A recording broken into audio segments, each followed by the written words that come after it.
Halo Sobat Ambiar, balik lagi di channel Celengan Film. Semoga kalian saat melihat video ini dalam keadaan baik-baik saja. Kali ini kita mau membahas film yang berjudul Always. Penasaran kan sama isi ceritanya?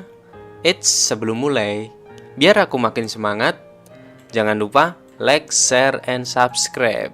Oke, kita masuk ke alurnya. Di awal film ini kita diperkenalkan dengan seorang pria bernama Cheol-min yang sedang bekerja mengantar galon air mineral ke sebuah gedung. Setelah mendapat upah, dia segera berlari menuju ke suatu tempat lain. Ternyata ada seorang pria tua yang sudah menunggu kedatangannya.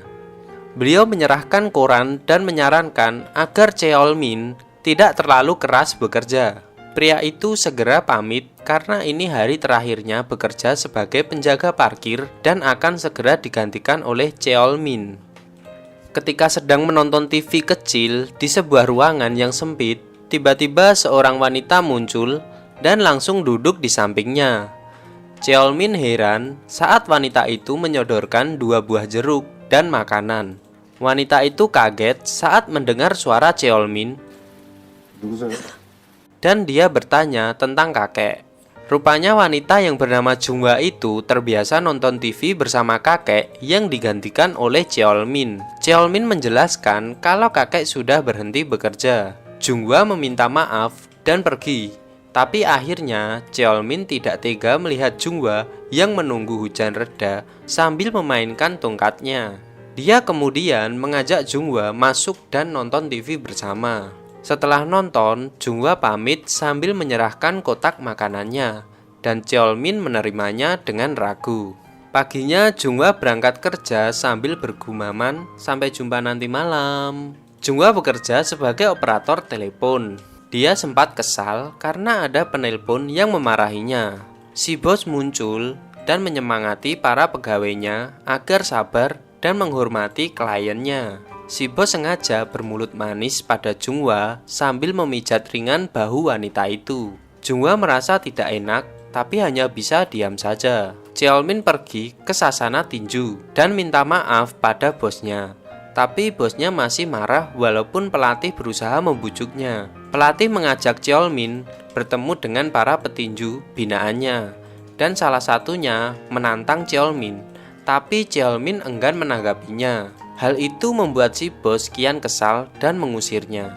Jungwa kembali datang untuk nonton TV. Dia minta agar Cheol-min membuka pintunya karena pengap dan bau. Jungwa meraba jendela dan membukanya. Secara refleks, Cheol-min mengenakan kembali sepatunya. Dia agak kesal saat Jungwa minta digambarkan tentang tokoh wanita yang ada di TV. Tapi Jungwa berkilah karena dirinya buta. Cheol-min tidak enak karena merasa dirinya bau. Dia pergi mencuci kakinya dan berganti sandal. Jungwa pamit dan Cheol-min mengembalikan kotak bekal milik Jungwa. Esok malamnya, Jungwa sedang membuat burung kertas sambil menyanyi. Dia heran saat merasa kakinya basah. Jungwa berusaha mencari sumber masalahnya, tapi dia malah terpleset. Jungwa mengeluh frustasi. Sementara itu, Cheol-min sengaja menunggu kedatangan Jungwa. Dia membuka pintu dan jendela, menyiram tanaman, dan mencuci bersih sepatunya. Cheol-min memejamkan mata, dan dia tersenyum samar ketika mendengar suara tongkat Jungwa. Jungwa memuji ruangan itu yang lebih segar. 신발 샀죠? 새 신발 냄새 나는데?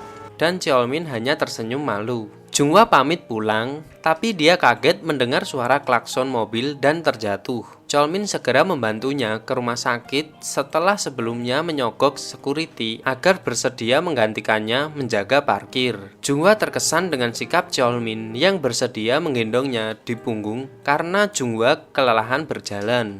Jungwa senang mendengar keluhan Cheol-min setelah tahu letak apartemennya yang jauh dan naik tangga untuk menuju apartemennya. Cheol-min kelelahan setelah tiba di apartemen Jungwa. Jungwa tak ragu minta tolong agar Cheol-min membantunya membersihkan saluran air di apartemennya yang tersumbat. Cheol-min terpaksa melakukannya dan ternyata saluran airnya tersumbat oleh celana dalam Jungwa. Jungwa langsung merasa malu dan meminta celana dalamnya kembali. Sebagai balasannya, Junghwa memberinya tiket konser, tapi Cheolmin menolak karena tidak punya teman untuk diajak nonton. Tanpa ragu, Junghwa bertanya, apakah Cheolmin mau pergi dengannya? Junghwa sengaja pergi ke salon agar lebih cantik. Dan akhirnya dia pulang dengan potongan rambut keriting yang membingkai wajahnya yang cantik. Cheolmin sempat terpana melihatnya. Mereka sangat menikmati konser dan pergi makan ke tempat favorit Junghwa bersama orang yang dicintainya. Cheolmin agak kesal mendengar Junghwa ingin pergi ke tempat itu. Tapi dia agak lega setelah mengetahui bahwa orang yang dicintai Junghwa adalah ayahnya. Tapi dia kembali kesal ketika Junghwa bertanya tentang masa lalunya. Junghwa merasa diabaikan dan pamit, tapi Cheolmin tetap mengantarnya hingga ke depan pintu apartemennya. Cheolmin menceritakan masa lalunya, tapi alasannya enggan bercerita karena dia merasa malu, bukan sengaja mengabaikan Junghwa. Junghwa merasa penat bekerja, tapi dia segera pergi setelah bos memanggilnya agar datang ke ruangannya. Ternyata bos memberinya hadiah dengan alasan dirinya baru mengetahui kalau minggu lalu Junghwa ulang tahun. Bos berusaha merayunya dan mengajak makan malam, tapi Junghwa menolak. Cheolmin melihat Junghwa pulang dan tidak mampir ke tempatnya, tapi langsung pulang naik taksi. Cheolmin bertemu dengan pelatih dan mantan bosnya. Mereka ingin mengajak Cheolmin kembali, tapi dia menolak. Si bos bertanya apa yang selama ini Cheolmin lakukan setelah pensiun dari tinju. Pelatih kembali membujuk, tapi Cheolmin hanya diam. Hal itu membuat bos marah dan hendak pergi. Tapi kemudian Cheolmin mulai bercerita bahwa setelah pensiun bekerja sebagai penagih hutang, tapi akhirnya malah dipenjara selama 4 tahun 3 bulan karena menganiaya orang. Cheolmin mengunjungi rumah sakit dan bertemu dengan Suster Joanna yang sedang merawat seorang pasien pria. Suster itu memberinya bando untuk dihadiahkan pada teman wanitanya dan Cheolmin hanya tersenyum. Junghwa pulang dan kaget ketika mengetahui bosnya menunggu di depan apartemennya. Bos memaksa masuk dan mulai melecehkannya. Junghwa berusaha melawan, tapi karena dirinya buta maka gerakannya terbatas. Cheolmin muncul di saat yang tepat. Dia marah dan menghajar hingga babak belur. Junghwa masih ketakutan, tapi dia tidak suka dengan cara Cheolmin karena dia takut akan dipecat. Cheolmin berusaha menenangkan dan bersedia membantu, tapi Junghwa ingin mandiri dan tidak mau dikasihani. Junghwa meminta Cheolmin pergi, dan sebelum pergi Cheolmin meletakkan bando itu di atas meja. Hari berikutnya, Cheolmin menunggu, tapi dia tak melihat Junghwa. Paginya, Cheolmin memutuskan untuk mengikuti Junghwa dari jarak yang aman. Saat hendak menyeberang jalan, Cheolmin tak sengaja melihat klinik hewan. Malamnya, Cheolmin baru selesai memarkirkan mobil ketika melihat Junghwa menunggunya. Junghwa mengatakan kalau dirinya berhenti kerja karena merasa tidak nyaman. Dia minta Cheolmin membawanya jalan-jalan dan Cheolmin menyanggupinya. Cheolmin menjemput Junghwa di depan gang. Depan gang, ganteng doang nyebut cewek depan gang.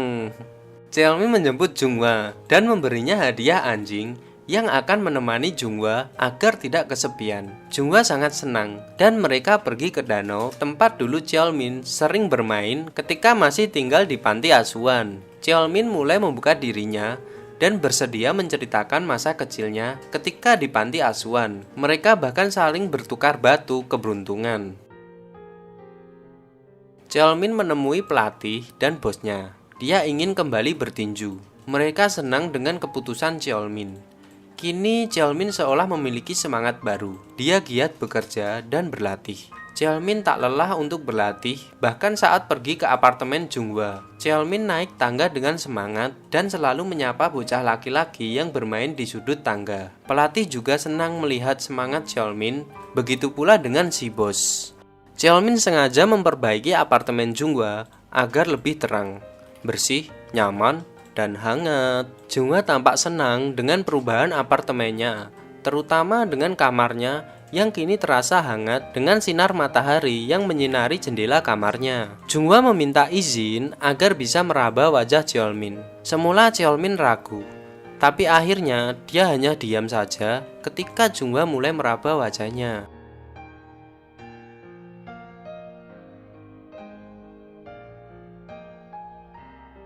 Sejak itu mereka selalu bersama dan Cheolmin lebih giat mengumpulkan uang. Si bos dan pelatih juga senang karena Cheolmin selalu menang ketika di atas ring. Junghwa juga bangga dengan Cheolmin. Kadang dia mengenakan jaket pria itu dan bergaya seperti seorang petinju. Mereka kini tampak bahagia dan Cheolmin masih suka menemani Junghwa nonton film. Junghwa kini menjadi terapis pribadi Cheolmin. Setelah bertanding, pasti Junghwa akan memijatnya.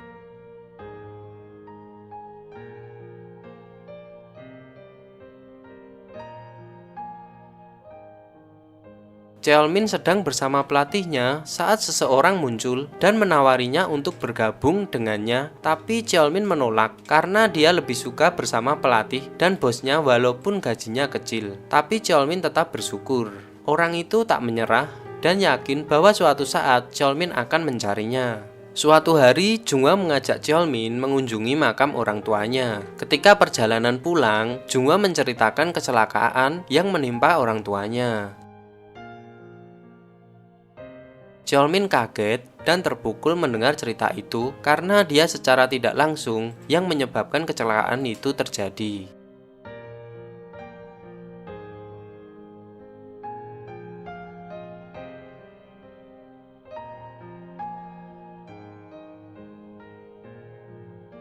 Cheolmin melampiaskan rasa frustasinya dan dia menangis sendirian. Dia teringat ucapan Junghwa ketika di makam orang tuanya. Junghwa yakin bahwa orang tuanya yang mengirim Cheolmin untuk menjaganya. Cheolmin pulang dan mendapati dapur yang berantakan. Cheolmin pergi ke rumah sakit dan dia bertemu dengan dokter yang merawat Junghwa. Dokter mengatakan kalau dalam sebulan Junghwa tidak dioperasi, maka dia akan buta selamanya. Cheolmin menemui seseorang dan minta pinjaman uang. Orang itu bersedia asal Cheolmin memenuhi syaratnya. Cheolmin mengajak Junghwa jalan-jalan dan memintanya menjalani operasi, tapi Junghwa menolak. Cheolmin membujuk dengan alasan dia punya tabungan yang bisa digunakan. Junghwa merasa bersalah pada orang tuanya dan dia berpikir lebih baik buta saja. Cheolmin bertemu dengan seseorang yang mau memberinya uang di muka dengan syarat Cheolmin harus bertanding, tapi bila terjadi masalah, maka resiko akan ditanggung sendiri. Cheolmin mengemasi semua barang dan membakarnya untuk menghilangkan jejaknya. Pelatih kesal dengan keputusan itu, tapi tekad Cheolmin sudah bulat dan dia menitipkan uang untuk Junghwa pada pelatihnya. Cheolmin menjenguk Junghwa di RS dan mengantarkannya hingga ke ruang operasi. Dia berjanji akan menunggu hingga operasi Junghwa selesai. Tapi setelah Junghwa pergi, Cheolmin bergegas menuju suatu tempat dan bertemu seseorang. Orang itu memperingatkan Cheolmin agar jangan sampai ketahuan sambil menyerahkan paspor padanya. Singkat cerita, Cheolmin pergi ke Thailand dan menjalani pertaruhan tinju maut demi menebus uang yang telah dipinjamnya untuk biaya operasi Junghwa. Cheolmin berjuang dan berhasil memenangkan pertaruhan itu. Kemenangan itu justru membuat seseorang kesal dan berniat mencelakakan Cheolmin. Dengan wajah masih babak belur, dia menelpon dokter dan dia terharu karena operasi Junghwa berjalan lancar. Cheolmin tak henti mengucapkan terima kasih pada dokter. Tiba-tiba Cheolmin diserang dan dirampok. Cheolmin tidak sadarkan diri. Junghwa senang sekaligus sedih karena operasinya berhasil, tapi Cheolmin tidak muncul. Dia berinisiatif melaporkan hal itu kepada polisi, tapi polisi tidak bisa berbuat banyak karena Junghwa tidak tahu apapun tentang identitas Cheolmin. Sementara itu, pemilik gedung marah karena Junghwa belum juga pindah, padahal gedungnya akan dirobohkan. Ketika akhirnya Junghwa bersedia pindah, seorang tukang pos datang membawa paket yang berisi bando dan Junghwa mendatangi alamat pengirimnya. Alamat itu membawa Junghwa ke rumah sakit tempat Suster Joanna. Suster Joanna senang dan memperkenalkannya pada seorang pasien. Pasien pria itu menyambut Junghwa dengan ramah. dan dia menceritakan sesuatu yang membuat Junghwa shock. Junghwa akhirnya pindah rumah dan mulai menekuni kerajinan dari tanah liat. Dia mencoba membuat replika wajah Cheolmin yang seperti dalam ingatannya. Junghwa sedih dan tidak tahu harus mencari kemana. Dia kehilangan jejak Cheolmin. Junghwa hanya bisa menatap sedih ke arah replika wajah pujaannya.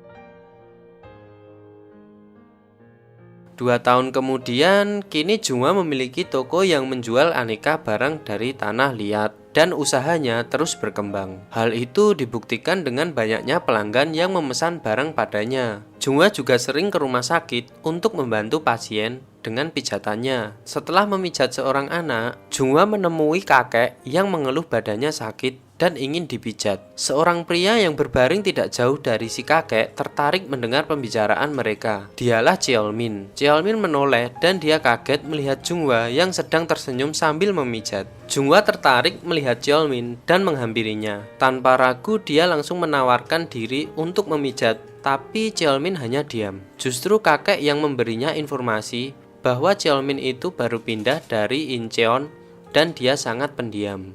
Junghwa merasa aneh ketika memijat Cheolmin, tapi ketika melihat nama pasien, dia mengenyahkan kecurigaannya. Junghwa menyemangati bahwa Cheolmin pasti akan lekas sembuh. Ketika Junghwa sudah pergi, Cheolmin membuka kepalan tangannya yang berisi batu pemberian Junghwa. Cheolmin menangis sedih dan terharu. Dia senang karena kini Junghwa sudah kembali hidup normal. Cheolmin akhirnya sembuh, tapi harus menggunakan tongkat karena kakinya cacat sebelah. Dia pergi ke toko milik Junghwa. Sebenarnya dia tertarik melihat kura-kura miliknya, tapi langsung mengalihkan perhatiannya dan membeli tanaman Night Jasmine. Cheolmin berjalan pergi, tapi seekor anjing tiba-tiba muncul dan menyalak sambil menubruk Cheolmin. Junghwa sampai kewalahan menenangkan anjingnya. Dia agak heran karena anjingnya seolah mengenali Cheolmin. Junghwa merasa tidak enak karena ulah anjingnya. Dia menawarkan bantuan, tapi Cheolmin menolak dengan halus. Junghwa mengenali Cheolmin sebagai pasien yang pernah dipijatnya, tapi Cheolmin hanya tersenyum menunduk sambil berjalan pergi. Si anjing seolah tidak ingin melepaskan tuannya, tapi Junghwa menenangkan agar tidak lari mengikuti Cheolmin. Cheolmin berjalan pelan sambil menahan tangisnya. Junghwa kembali ke toko dan beralasan kalau dompetnya ketinggalan. Junghwa heran karena kura-kuranya hilang dan anjingnya terus menyalak. Junghwa bertanya pada rekannya, apakah tadi ada yang datang? Seseorang yang memakai tongkat. Rekannya mengiyakan dan mengatakan kalau orang itu datang untuk membeli tanaman. Junghwa menangis dan langsung berlari mencari Cheolmin. Dia berlari terus, tapi tidak bisa menemukannya. Dia menelpon rumah sakit dan pihak rumah sakit mengatakan bahwa Cheolmin sudah keluar seminggu yang lalu. Junghwa berpikir dan akhirnya dia memutuskan untuk pergi ke danau. Cheolmin jongkok dan melepaskan kura-kura itu ke danau. Dia menatap bangku kosong dengan 2 kursi yang ada di sana. Dia meraba meja yang bertulisan huruf Braille. Junghwa memanggilnya dan Cheolmin langsung menoleh. Dia agak malu melihat Junghwa yang berjalan menghampirinya. Lalu Junghwa meminta maaf sambil meraba wajah Cheolmin, dan Cheolmin hanya bisa menggeleng. Dia terus menunduk, tidak berani menatap wajah Junghwa, tapi akhirnya memberanikan diri ketika Junghwa memintanya. Mereka saling menatap seolah ingin melepaskan rasa rindu. Mereka sama-sama menangis dan Junghwa memeluk Cheolmin dengan erat. Cheolmin membalas memeluk sambil mengatakan dalam hati kalau dia mencintai Junghwa. Dan film pun tamat.